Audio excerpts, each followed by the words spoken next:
Sir मेरा नाम सोनलाल, गांव मेरा बारूखड़ा है, मंडी डबाड़ी ब्लॉक का CITU से संबंधित ब्लॉक का प्रधान हूँ। आज ज़िले में बैठे हैं ग्रामीण सफाई कर्मचारी, और ज़िले में हमारे यहाँ 7 ब्लॉक, 7 ब्लॉकों के ग्रामीण सफाई कर्मचारी बैठे हैं अपनी मांग और मुद्दों के लिए। मांग हमारी असल में क्या है, 28-29 नवंबर को 2023 में हमारी राज्य के प्रतिनिधिमंडल की वार्ता हुई थी सरकार के साथ।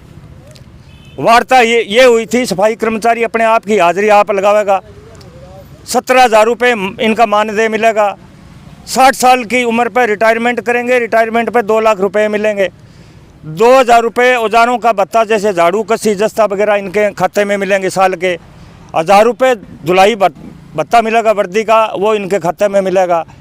तो इस प्रकार की सहमति बनने के बाद में अभी इस हफ्ते में, पिछले हफ्ते में सरकार ने एक चिट्ठी जारी करी है।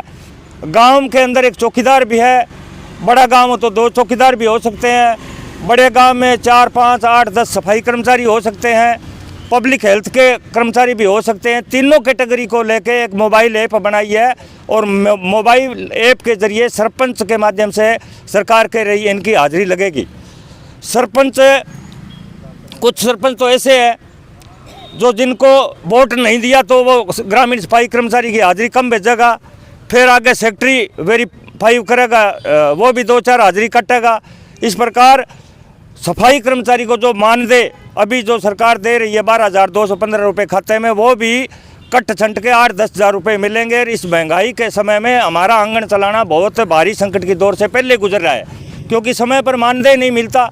जो सरकार ने चिट्ठियां जारी कर रही हैं वो जिले के और ब्लॉक के अधिकारी नहीं मान रहे। तो इस प्रकार हमारा सीधा का सीधा गरीब समाज का शोषण है।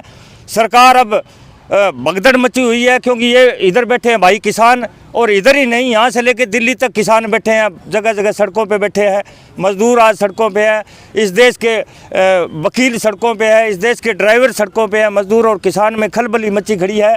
लेकिन सरकार एक आपका ही एक भाजपा का और जजपा का प्रोपगंडा बपरा रही है, अब चलने वाला नहीं है इनका।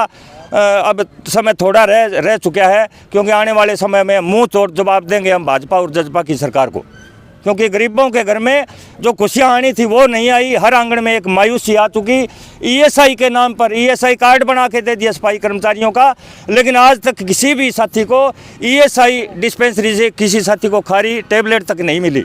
इस प्रकार हम विरोध प्रदर्शन करते हुए आज हम जिले में सभी साथियों को साथ लेके DC साहब के माध्यम से मुख्यमंत्री के नाम ज्ञापन हम जरूर सौंपेंगे। आपने पहले भी 2 दिन, हाँ, 21 और 22 का 24 घंटे का था जी, 24 घंटे का पड़ाव था हमारा, लेकिन ज्ञापन ले लेते हैं, उस पर कोई कार्रवाई नहीं हो रही।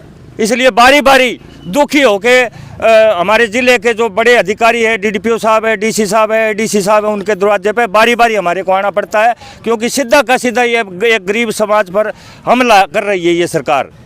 अच्छे दिनों का वायदा कर रही थी, अच्छे दिन आएंगे, तो भाई इस प्रकार के अच्छे दिन हम निवेदन करते हैं, इस प्रकार के अच्छे दिन हमारे गरीबों के ना आए। भाई ये लोकतंत्र है, प्रजातंत्र है, हर आदमी को पढ़ने लिखने का अधिकार है, रोजी रोटी मिलनी चाहिए सब, हर युवा को पढ़े लिखे को भी। पक्के कर्मचारी का दर्जा जब तक नहीं देंगे ये लड़ाई आगे जारी रहेगी, क्योंकि 18 साल हो गए हमारे को गाँव में काम करते हुए, आज भी हम कच्चे हैं, इसलिए बैठे हैं रोज प्रदर्शन में।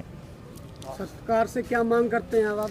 सरकार से पहली मांग तो यही है जी, कच्चे कर्मचारी चाहे किसी विभाग में हो, पक्का कर्मचारी उसको बनाया जाए, और जब तक पक्का बनाने की पॉलिसी में समय लगता हो, न्यूनतम वेतन जो कोर्ट सुप्रीम कोर्ट कह रहा है 26,000 न्यूनतम वेतन इनका लागू किया जाए, यही मांग है हमारी। और क्या मांग है जी?